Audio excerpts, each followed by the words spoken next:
Colosenses, capítulo 2. ¿Lo tienen? Vamos a Colosenses, capítulo 2. Vamos al verso 8. Colosenses 2:8. Vamos a ir hasta el 15. La Escritura dice: mirad que nadie os engañe por medio de filosofías y huecas sutilezas, según las tradiciones de los hombres, conforme a los rudimentos del mundo y no según Cristo. Porque en Él habita corporalmente toda la plenitud de la deidad. Y vosotros estáis completos en Él, que es la cabeza de todo principado y potestad, en quien también fuisteis circuncidados con circuncisión no hecha a mano, al echar de vosotros el cuerpo pecaminoso carnal en la circuncisión de Cristo, sepultados con Él en el bautismo, en el cual fuisteis también resucitados con Él, mediante la fe en el poder de Dios que le levantó de los muertos. Y a vosotros, estando muertos en pecados y en la incircuncisión de vuestra carne, os dio vida juntamente con Él, perdonándoos todos los pecados. Pero ponga atención a esto. Anulando el acta de los decretos que había en contra de nosotros, que nos era contraria, quitándola de en medio y clavándola en la cruz. Y despojando a los principados y a las potestades, los exhibió públicamente, triunfando sobre ellos en la cruz. ¡Ay! ¿Cuántos dicen aleluya por esta palabra? ¡Qué grande esta escritura! ¡Amén! ¡Gloria a Dios! Aquí vamos a estar un ratito, quédese ahí tranquilo, déjeme orar. Padre, gracias. Gracias por esta palabra, gracias por esta revelación que tú traes por medio del apóstol, Señor. Este hombre que tú usaste grandemente, Señor. Hoy te pido, Padre, que en ese mismo espíritu, en esa misma revelación que tú hablaste a través de él, hoy sean nuestros ojos abiertos, Señor. Que podamos comprender, que podamos entender la magnitud del sacrificio en esa cruz, de lo que costó, Señor, para nosotros esa cruz, Señor, y lo que significó y lo que significará, Padre. Hoy te doy gracias, Señor, por esta palabra. Oro, Padre, que tú hables a nuestros corazones en forma especial a cada uno, Dios. Padre, encuéntranos en el lugar en que nosotros nos encontremos hoy en este día. Padre, tú nos conoces y hoy en el nombre de Jesús oramos. Padre, envía tu luz y tu verdad, pues esta nos guiarán, Señor. Y hoy oramos todo en el nombre poderoso de Jesús. Amén. Y amén, amén, gloria a Dios por esta palabra. Ponga atención a lo que le voy a hablar en esta escritura, porque le leí del 8 al 15 para que usted más o menos entre en contexto de lo que está pasando, pero yo me voy a enfocar específicamente más en el verso 14 en adelante. Pero lo que estaba pasando aquí en los días del apóstol Pablo, el mundo estaba lleno de religiones, de tradiciones, de leyes y de filosofías. Un sinnúmero de creencias diversas que pretendían la atención del público o de las personas. Roma imponía su poder político y militar. Grecia dominaba con la cultura y su intelectualismo. Y los judíos buscaban la justicia por medio de la ley. Pero en medio de todo esto, la iglesia de Colosa, como si fuera poco, enfrentaba doctrinas que decían que la fe en Cristo no era suficiente, que había que guardar ciertas reglas, ciertas prácticas, rituales y seguir las tradiciones humanas para poder alcanzar la plenitud espiritual. Y en medio de este caos de opiniones, en medio de estas confusiones, el apóstol Pablo responde a una revelación gloriosa que sacudió aún a los más sabios y a los más religiosos. El apóstol Pablo les dice simplemente: Cristo lo hizo todo. ¡Ay, qué bendición! Porque en Él habita corporalmente toda la plenitud de la deidad y vosotros estáis completos en Él. ¡Wow! En medio de toda esta diversidad de creencias, el apóstol dice: la plenitud está en Cristo. En otras palabras, no hay necesidad de seguir buscando, dándole vueltas a estas respuestas o a estos interrogantes profundos de la mente humana. La plenitud absoluta se encuentra en Cristo. Y como si eso fuera poco, el apóstol Pablo continúa con la revelación y él decodifica uno de los misterios más profundos del Evangelio de Jesucristo. En el verso 14, Pablo dice lo que sucedió en el área espiritual. Pablo es como que quita por un momento el velo y nos muestra a través de esta escritura que mientras Cristo estaba en la cruz, algo más allá, algo más profundo estaba sucediendo, estaba tomando lugar. Pone atención lo que dice: anulando el acta de los decretos que había en contra de nosotros, que nos era contraria, quitándola del medio y clavándola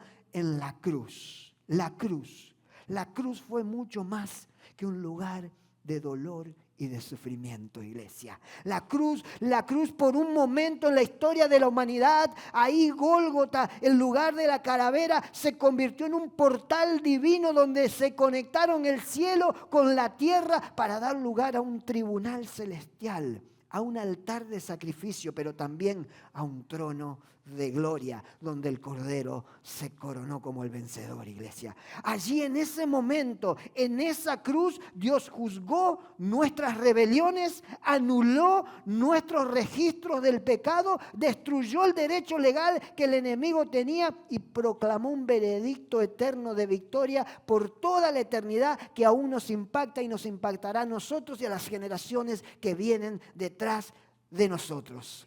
¡Wow! Eso es simplemente la introducción para que usted vaya contemplando lo que el Señor hizo por nosotros. El mensaje de hoy se titula ¿por qué la cruz? ¿Te preguntaste alguna vez por qué la cruz? Podría haber sido un corte de cabeza, podría haber sido un flechazo, podría haber sido un hachazo, yo no lo sé. Pero ¿por qué la cruz? ¿Por qué la cruz? Vamos a ir más profundo en esto, vamos a profundizar un poco más, porque este pasaje en el capítulo 14, el apóstol Pablo realmente nos da una profundidad, una revelación que si nosotros llegamos a comprender esto, vamos a caminar de una manera totalmente diferente, porque vamos a comprender lo que ese sacrificio realmente significó para nosotros. El apóstol Pablo dice, pone atención, anulando el acta de los decretos. Comienza de esta manera. Dice, en Él está la plenitud. En Cristo está todo lo que necesitas. Deja de buscar afuera, deja de buscar en las cosas del mundo.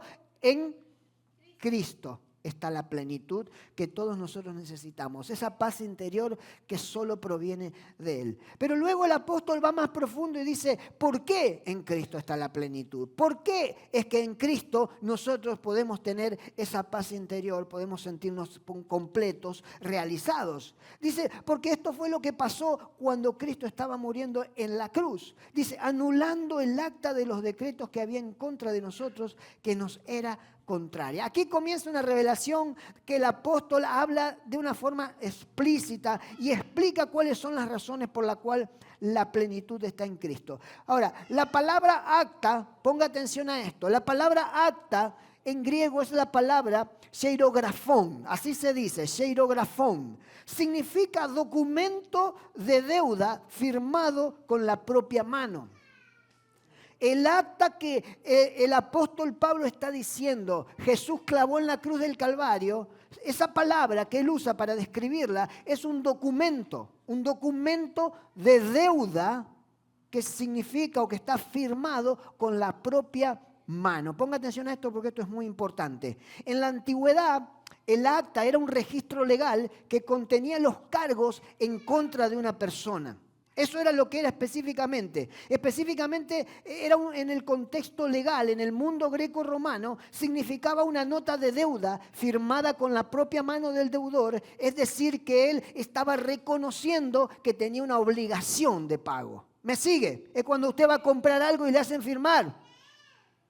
Ya sabe lo que eso significa. Que está ahorcado, que tiene que pagar.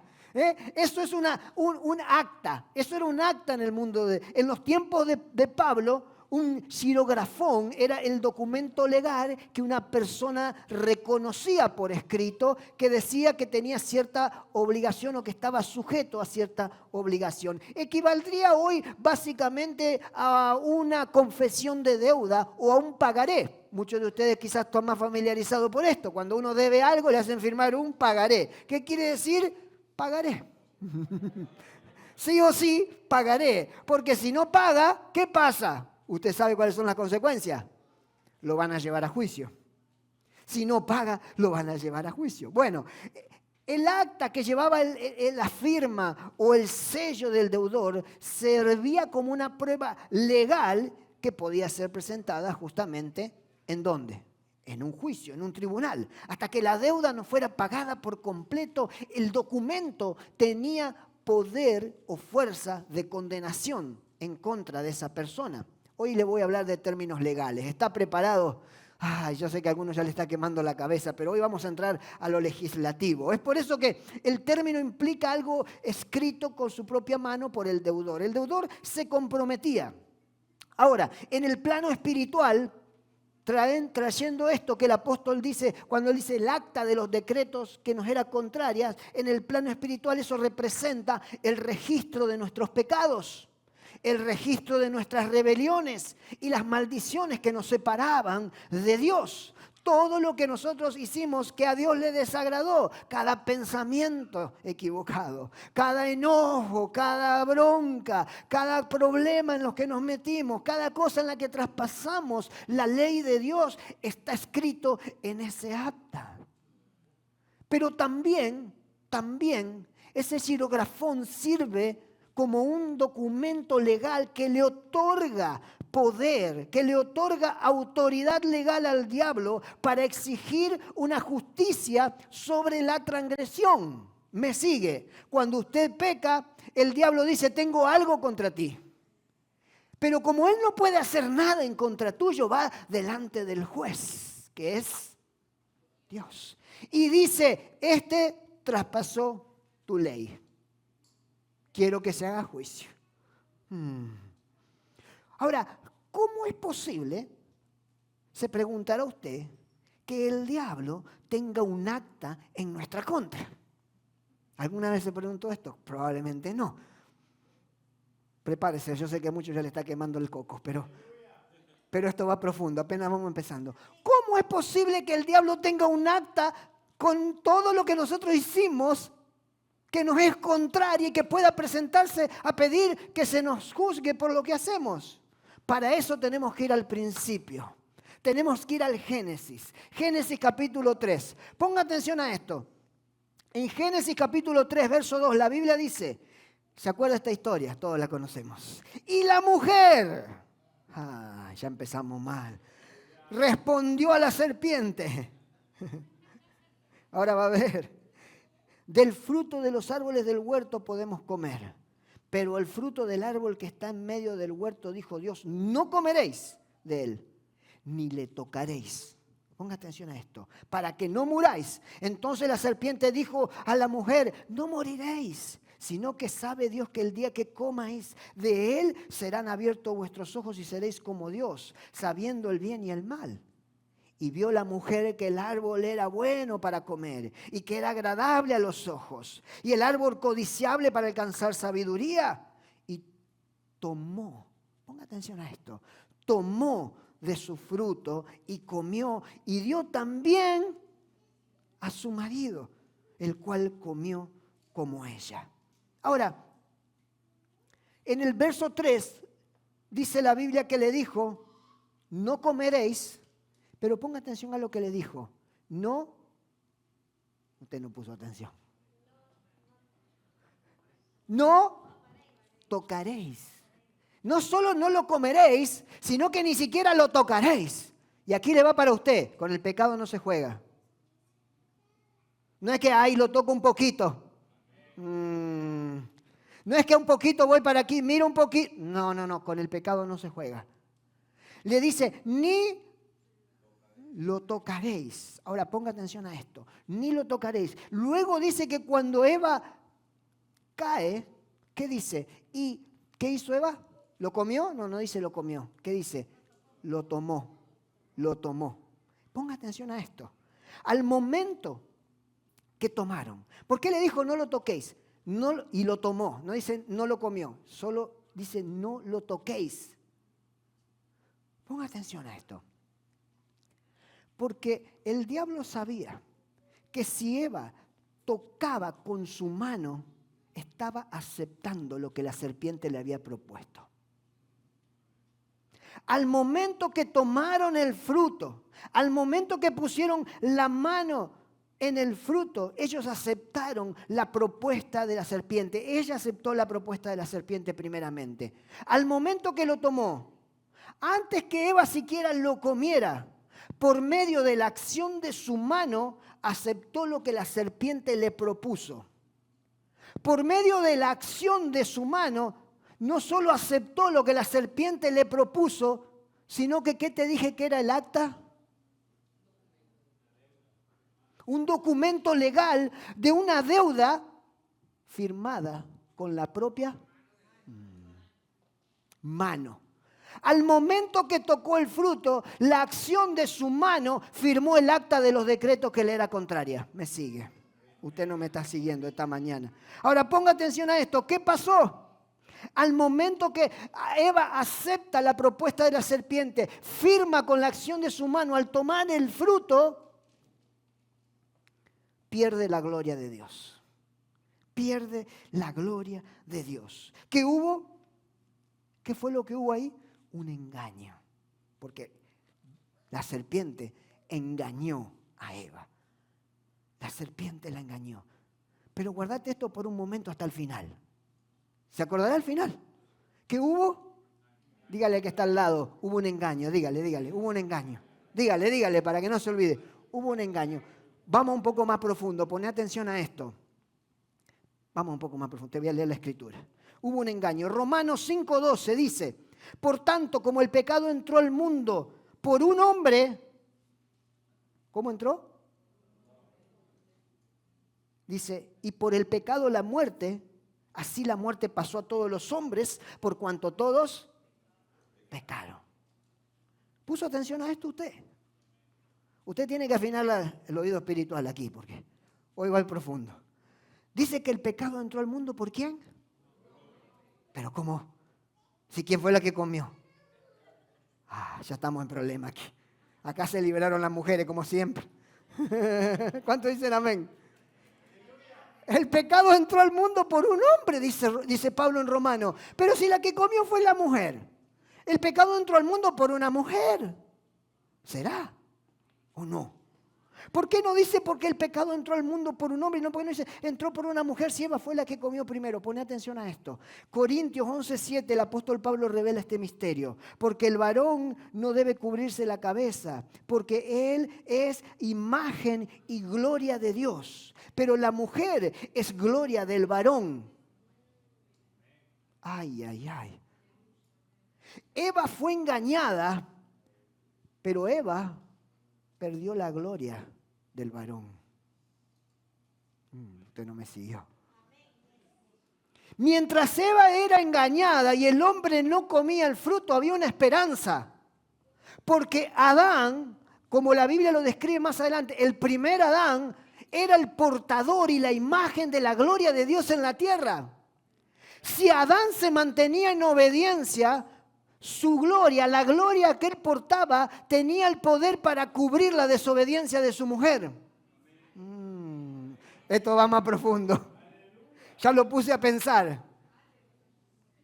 ¿Pero qué pasó? El baboso de Adán tenía que desobedecer. Hacerle caso a la mujer. Dios mío, vio que la historia se repite y no le voy a contar lo que hablábamos. Adán, ¿qué hizo? Comió. Cuando Adán toma el fruto, ¿qué sucede? Él firma el acta de los decretos que nos era contraria y el pecado entró al mundo por un hombre y por el hombre o por el pecado entró la muerte y la muerte pasó a todos los hombres por cuanto todos pecaron. Adán hubiera permanecido en obediencia aún después del error de Eva. Todavía hubiera habido esperanza.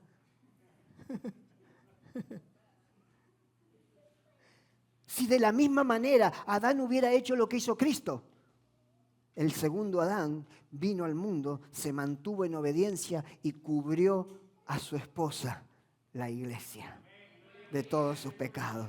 Yo no sé cuánto lo entendieron. Está poderoso. Cuando Adán toma el fruto con su mano, se termina la esperanza para la humanidad. ¿Se da cuenta lo que hizo este varón? Él era la única esperanza en ese momento. Pero cuando él firma el acta de los decretos, la esperanza de la humanidad se termina. La sentencia de muerte se activa inmediatamente para toda la descendencia. Por eso Romanos 3:23 dice, por cuanto todos están destituidos de la gloria de Dios. Por cuanto todos pecaron, dice, están separados de la gloria de Dios. Porque la gloria la perdió la mujer. Esto revierte todas las doctrinas. Las mujeres están contentas esta mañana. La gloria la perdió Adán.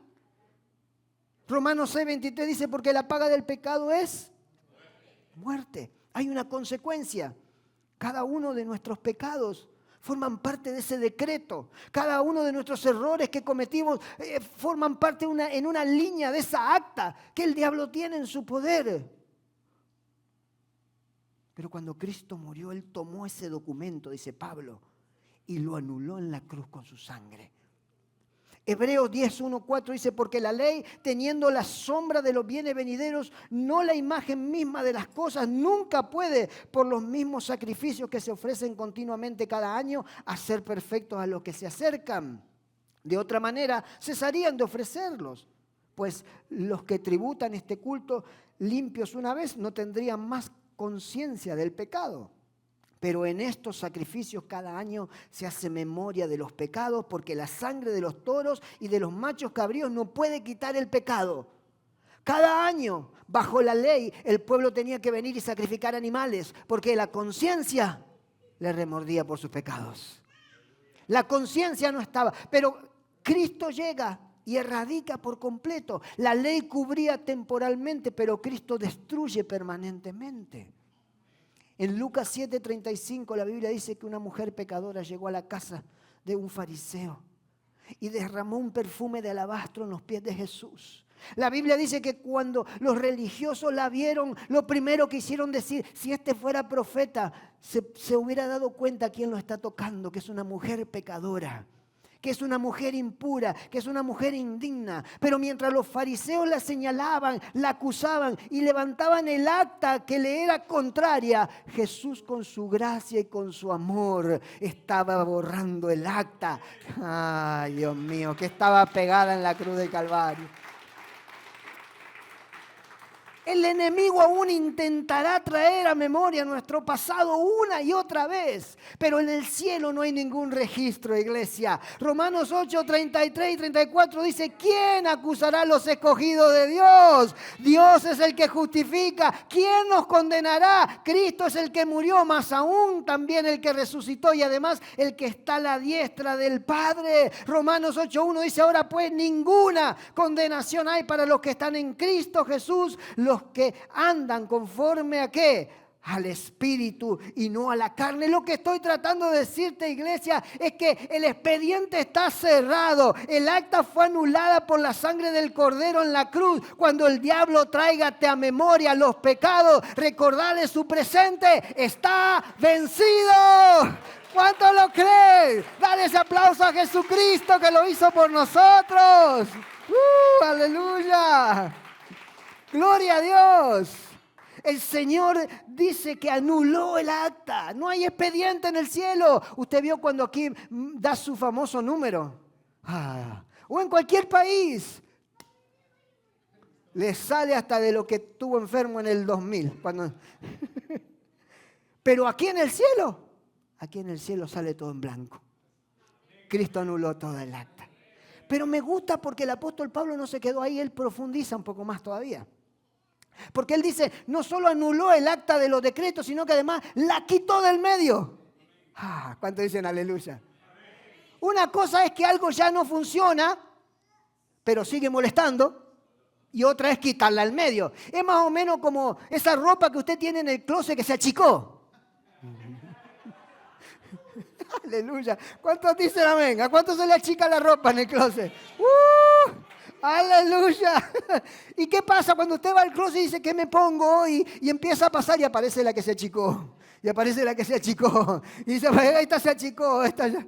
¿Por qué la pone en la secadora, hermano? Entonces, todo eso ya no le sirve para nada, ¿verdad? Pero está estorbando. Está molestando ahí. Entonces, ¿qué hay que hacer? Llega un momento en que usted tiene que quitarla del closet. La que no sirve la lleva a esos lugares, la trae al storage que la donemos para los que vamos a las misiones. Hace algo con esa ropa, ¿verdad? Eso es lo que Cristo hizo con el acta. Cuando el acta ya no funcionaba más, cuando el acta quedó anulada, lo que el Señor hizo fue quitarla del medio para que no moleste. Pablo dice que Cristo quitó del medio esa acta. No solo fue anulada, sino que quedó sin efecto. La palabra griega es la palabra airos, significa levantar, remover completamente, eliminar de la vista. Mire lo que significa, desaparecerla de ella. La Biblia cuenta que en el templo de Jerusalén había un velo muy grueso y muy grande que separaba el lugar santo del lugar santísimo. Nadie podía entrar a la presencia de Dios que se encontraba en el lugar santísimo donde estaba el arca del pacto. Ahí solo los dos querubines con la presencia de Dios. Ahí a ese lugar, detrás de ese velo, solo entraba el sumo sacerdote una vez al año con la sangre de los animales y la esparcía sobre el arca donde estaba la presencia de Dios para borrar o para cubrir los pecados del pueblo por un año, nada más. Pero el velo, ese velo, esa gran cortina gruesísima, representaba el límite que el pecado había establecido para el hombre. Marcaba la distancia de separación entre Dios y el hombre. ¿Por qué? Por cuanto todos pecaron, están destituidos de la gloria de Dios, separados de la gloria de Dios. Nadie podía entrar a la presencia de la gloria de Dios. Había un límite ahí que marcaba que hasta aquí llegaste. Puedes llegar al patio y adorar. Puedes llegar al lugar santo quizás, pero al Santísimo no. Hay un límite, hay un velo. Pero la Biblia dice que cuando Jesús murió, ese velo fue rasgado de arriba hacia abajo. En el momento que Jesús entregó su vida, ese velo fue rasgado de arriba hacia abajo. Dice, mas Jesús, clamando a gran voz, dice Mateo 27, habiendo otra vez clamado a gran voz, entregó el Espíritu. Y he aquí, el velo del templo se rasgó en dos de arriba a abajo, y la tierra tembló y las rocas se partieron. El velo fue rasgado por el mismo Dios, de arriba hacia abajo. No había fuerza humana que pudiera romper o rasgar un velo tan grueso, tan pesado. Pero dice que en el momento que Jesús colgaba en la cruz, el momento que Él entrega el Espíritu, ese velo se rasga de arriba abajo. El mensaje de Dios fue muy simple. El sacrificio de Cristo en la cruz abrió el acceso al Padre para todos por igual. Ya no hay límites, ya no hay velos, ya no hay nada que te detenga para que puedas acercarte a la presencia de Dios.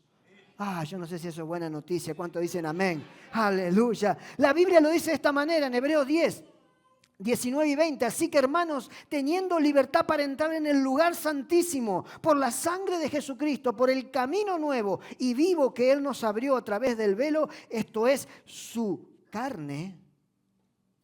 Mira lo que dice. Como estamos hablando del velo y ahora dice que es su carne. Dice, te lo voy a leer otra vez porque me quedó mirando. Por el camino nuevo y vivo que Él nos abrió a través del velo, esto es su carne. Su carne. El velo que se rasgó en el templo fue la representación, la manifestación física que mostró lo que estaba pasando en lo espiritual cuando Cristo daba su vida en la cruz. ¿Le queda alguna duda? Cuando salga este mensaje no le va a quedar ninguna duda. El velo fue la manifestación física. Cristo quitó del medio el obstáculo del pecado, la culpa y la condenación y nos dio el acceso al Padre, restaurando la comunión con el Señor. Me gusta porque en el Nuevo Testamento una mujer con el flujo de sangre, dice que tenía 12 años con flujo de sangre, se acercó a Jesús. Y dice la Biblia que según la ley, esta mujer por padecer flujo de sangre era considerada impura. Ella no podía acercarse a Jesús, no podía tocarlo siquiera a Jesús, no podía ni siquiera llegar a 1 metro de Jesús porque era totalmente impura. Pero la Biblia dice que ella venía meditando en su corazón, si tan solo tocare aunque sea el borde del manto del Señor, seré salva, seré sana. Y dice la Biblia que enseguida que ella se acercó a Jesús y le tocó, Jesús no le dijo, vete, no me toques, eres impura. ¿Qué le dijo? Hija, tu fe te ha hecho salva, ve en paz. Bajo la ley era condenada, era impura, no podía tocar a Jesús. Había un obstáculo que le impedía llegar hasta Jesús para obtener su milagro. Pero bajo la gracia, ella dijo, yo voy a romper ese velo y voy a tocar, aunque sea el manto de Jesús, para recibir mi milagro. Hoy el Señor me mandó a decirte, no sé qué es lo que el diablo te puso en la cabeza, pero la gracia está vigente hoy. Hay un milagro que tiene tu nombre en este día. Iglesia, hay un milagro que te dice acércate, rompe el velo, rompe las limitaciones y créele a Jesucristo que hoy va a suceder. Yo lo creo y lo declaro en el nombre de Jesús. Yo no sé, creo que gritaron más fuerte los que están en la plataforma. ¿Cuántos dicen amén? Decime amén. Aleluya. No hay distancia, no hay separación entre la presencia. No hay velo, no hay culpa. No hay nada que te impida llegar hoy a Cristo. Efesios 2:13 dice, pero ahora en Cristo Jesús vosotros, que en otro tiempo estabais lejos, habéis hecho sido cercanos por la sangre de Cristo. En otro tiempo estabas ¿cómo? Lejos, no te podías acercar. ¿Por qué? Porque tus pecados no te dejaban. Pero ahora en Cristo dice, hemos sido hechos cercanos, nueva criatura. Gloria a Dios por eso. Es por eso que el apóstol comienza diciendo, en Cristo está la plenitud. En Cristo no hay santos que te puedan dar la plenitud. No hay imágenes que puedan llegar a Cristo. No hay ninguno que haya hecho lo que hizo Cristo por nosotros. Nada, ni nadie. No hay ni el pastor, ni el cura, ni el obispo, ni el que se te cruce. Solo uno. Cristo. Es el que tiene todo. En Cristo. Cristo quitó de en medio lo que nos apartaba para que vivamos una comunión continua con el Padre. Ya no hay separación. Él dijo, yo soy el camino, la verdad y la vida. Él es el camino. No hay otro camino. Dice, yo soy el camino. No busques por otro camino. Hay otros caminos que pasan cerca. Pero no llevan al Padre. El único camino que lleva al Padre, la Biblia dice, es Jesucristo. Él dijo, yo soy el camino. No importa qué hayas hecho, no importa cómo te sientas este día. El acta ya fue anulada, quitada del medio, para que puedas tener comunión con el Padre. Pero no solo eso, me gusta porque el apóstol no para ahí. ¿Hasta cuándo va a hablar este hombre? ¿Cuánto más revelación quiere traer? Anuló el acta. Dice, la quitó del medio. ¿Y sabe dónde la puso? Dice que la tiró a la basura, la quemó. ¿A dónde la puso? La Biblia dice que fue clavada en la cruz. Tomó el acta, la anuló, la quitó del medio para que no nos estorbe y pudiéramos llegar al Padre. Y luego dice la Biblia que vino y la clavó en la cruz. Ahí la clavó en la cruz. En Colosenses dice que Cristo clavó en la cruz. Es el verbo proseló. Significa fijar firmemente con clavos, asegurar permanentemente para que nunca más se mueva. Eso es lo que la palabra significa que usó el apóstol Pablo aquí.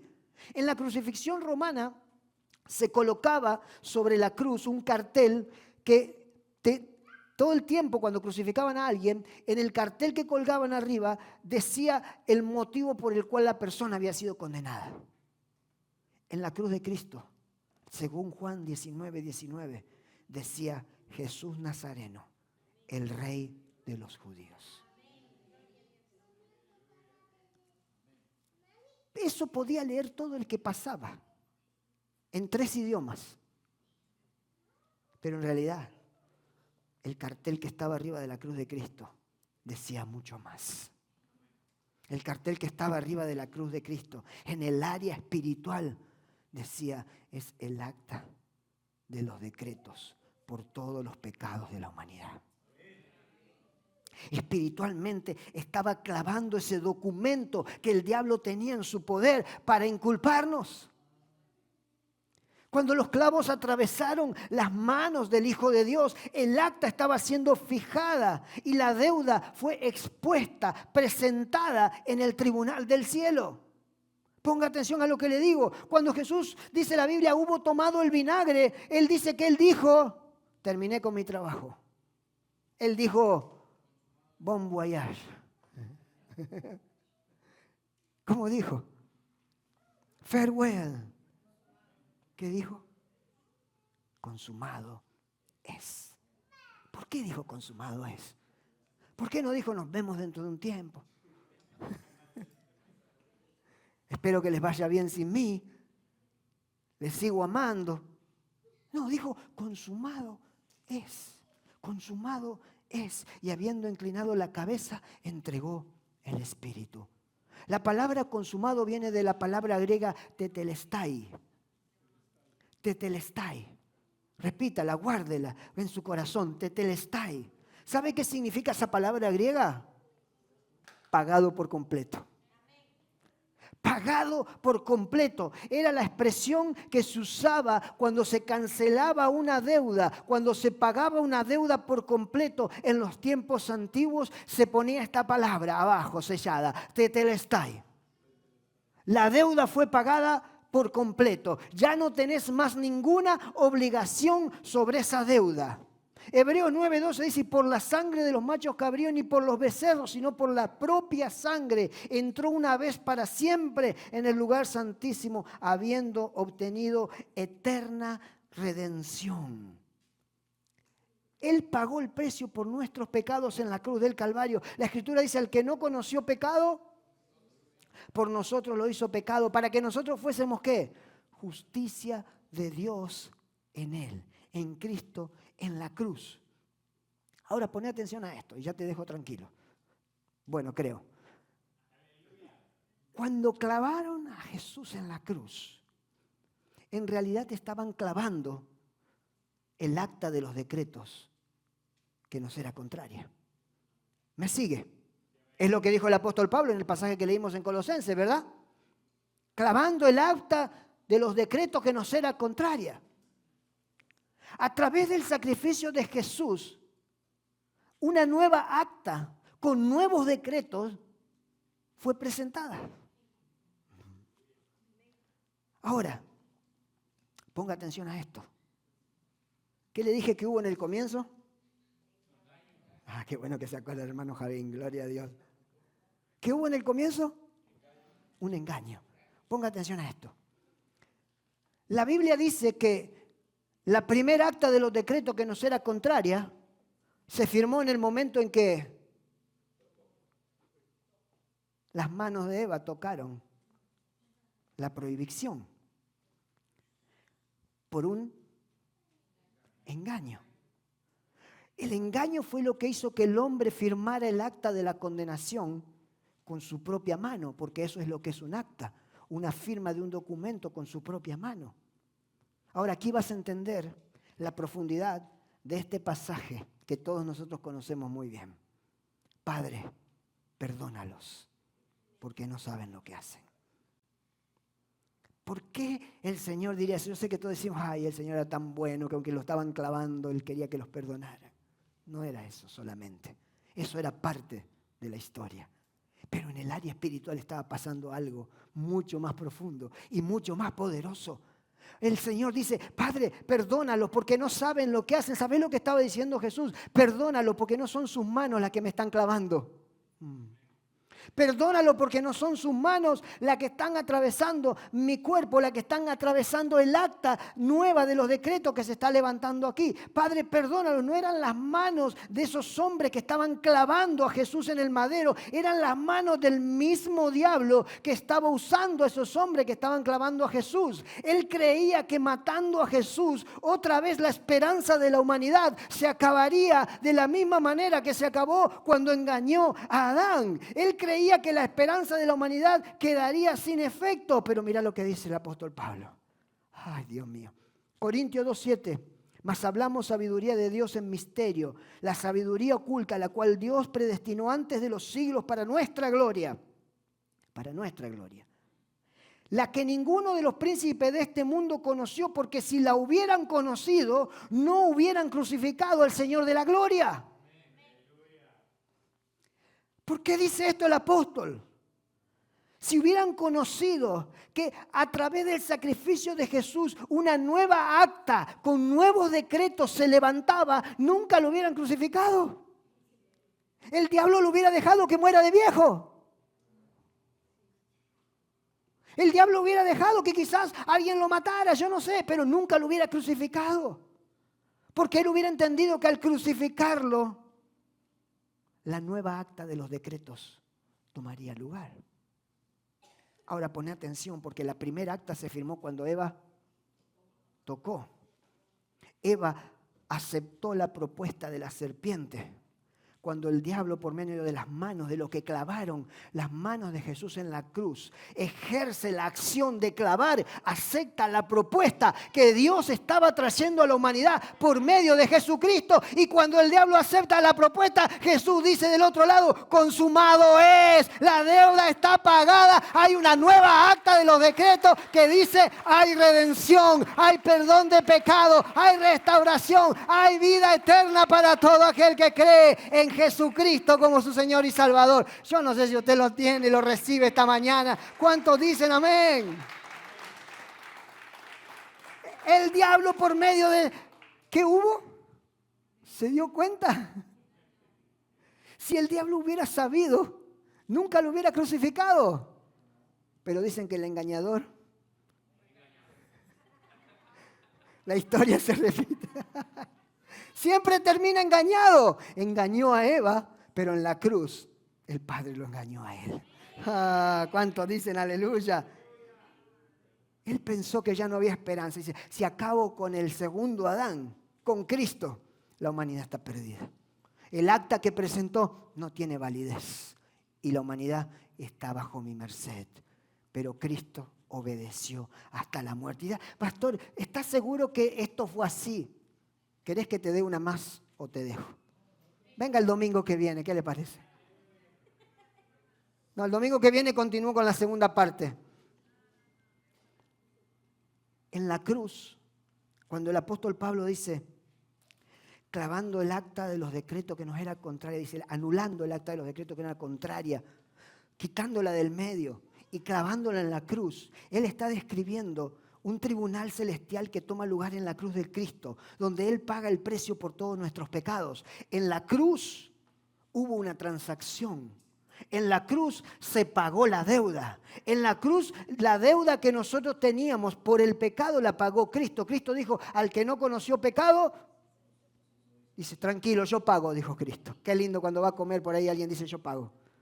¿Verdad? Imagínense cuando Cristo dijo, yo pago. No estaba hablando de una cena. Estaba hablando de nuestra salvación. Yo pago, dijo Cristo. La deuda está pagada, consumado es. No hay nada que el diablo pueda usar ya para traer condenación. Ahora, ¿cómo sé que la deuda realmente fue saldada? En el Edén se firmó la primera acta, que nos era contraria. En la cruz se saldó la deuda por nuestros pecados. Y en la tumba vacía fue el recibo de que el Padre aceptó el pago. Y no queda ninguna duda. Cristo exhibió a los principados y a las potestades. Ay, ¿cuántos dicen amén? Triunfando sobre ellos en la cruz, dice el Señor. ¿Por qué la cruz? ¿Te das cuenta por qué la cruz es tan importante? Yo no sé si usted recibe esta mañana, pero él dice, despojando a los principados y a las potestades, los exhibió públicamente en la cruz. Esta palabra despojando era la palabra que se usaba cuando se le quitaba la armadura a un soldado, cuando quedaba completamente desarmado, cuando perdía toda autoridad para ejercer o para hacer lo que él hacía. Toda autoridad. Hebreos 2:14 dice así que, por cuanto los hijos participaron de la carne y de la sangre, también él participó de lo mismo para destruir por medio de la muerte al que tenía el imperio de la muerte. Esto es el diablo. Así dice Hebreos. Y mira lo que dice después. Y librar a todos los que por el temor a la muerte estaban durante toda la vida sujetos a servidumbre. La cruz fue el engaño divino por medio del cual Dios venció a Satanás. Le dio a beber un poco de su propia medicina, yo diría. Públicamente lo exhibió. En Hechos capítulo 16, verso 25, la Biblia dice que Pablo y Silas se encontraban encarcelados en el calabozo o en la cárcel de más adentro, donde no llega ni la luz siquiera. Era prácticamente una cloaca de la ciudad. Y dice que estaban encarcelados con grilletes en las piernas y en las manos. Pero la Biblia dice que ellos de repente comenzaron a adorar. De repente comenzaron a cantar en esa situación en la que se encontraban. Y dice la Biblia que en un instante las cadenas que los sostenían, las cadenas que los apresaban cayeron de sus manos y ellos quedaron completamente libres. Esta historia muestra que no solo la alabanza tiene poder, como muchas veces hablamos. Esta historia no solo muestra que el apóstol Pablo y Silas eran verdaderos adoradores, servidores de Cristo. No. Esta historia muestra que al caerse las cadenas de Pablo y Silas, el enemigo perdió toda autoridad. El enemigo perdió todo poder. Y cuando tú levantas una alabanza, cuando tú levantas una adoración, no importa lo que estés atravesando ni lo que estés pasando, cuando tú levantas una alabanza de corazón genuino y de corazón sincero, iglesia de Cristo, no hay cadenas que te puedan detener, no hay límites que se puedan interponer entre tú y el Padre. Llegas a la presencia de Dios con tu alabanza y el poder del cielo desciende a través de Cristo sobre tu vida y milagros comienzan a suceder en el nombre poderoso de Jesús. Yo no sé si usted lo cree, iglesia. El enemigo. Es tiempo de caminar en el sacrificio de Cristo para nuestra vida, en lo que Él ha hecho por nosotros. Y yo sé que cuando usted dirá, bueno, pastor, es que suena bueno en la iglesia, pero cuando vienen los problemas hay que estar ahí, ¿verdad? Cuando vienen las dificultades hay que estar ahí. Y cuando vienen las cosas que no podemos afrontar y las cosas que esta vida trae, no es fácil. Necesitamos aprender a pelear la victoria desde la victoria de Cristo. Nosotros no estamos para obtener victoria, la victoria ya la obtuvo Él. Nosotros tenemos que pelear desde su posición, desde la cruz. Romanos 8:37 dice, antes, en todas estas cosas, somos más que vencedores por medio de aquel que nos amó. ¿Cómo somos? ¿Medio vencedores? Más que, no, vencedores, ni siquiera vencedores. Dice, más que vencedores. ¿Por medio de quién? De aquel que nos amó en la cruz del Calvario. La cruz proclama dominio, la cruz proclama libertad, la cruz proclama el tiempo sobre los principados, sobre las potestades, sobre las huestes de maldad, sobre las huestes de la oscuridad. La cruz lo exhibió públicamente, la tumba vacía confirma que el pago fue tomado. Iglesia, hemos sido libres, hemos sido liberados, la deuda está pagada por completo. Lo único que Cristo espera en este tiempo, que usted y yo caminemos en esa victoria que Cristo nos dio en la cruz del Calvario, y en esta hora y en este tiempo y en esta generación a través de usted y de mí movamos el reino de los cielos, movamos el poder del Espíritu Santo que nos ha sido dado, y ese mismo poder que levantó a Cristo de entre los muertos va a ser el mismo que va a obrar a través de la iglesia hoy, haciendo cosas grandes para el reino de los cielos. Yo lo creo y lo declaro en el nombre de Jesús. Dale ese aplauso fuerte a Jesucristo.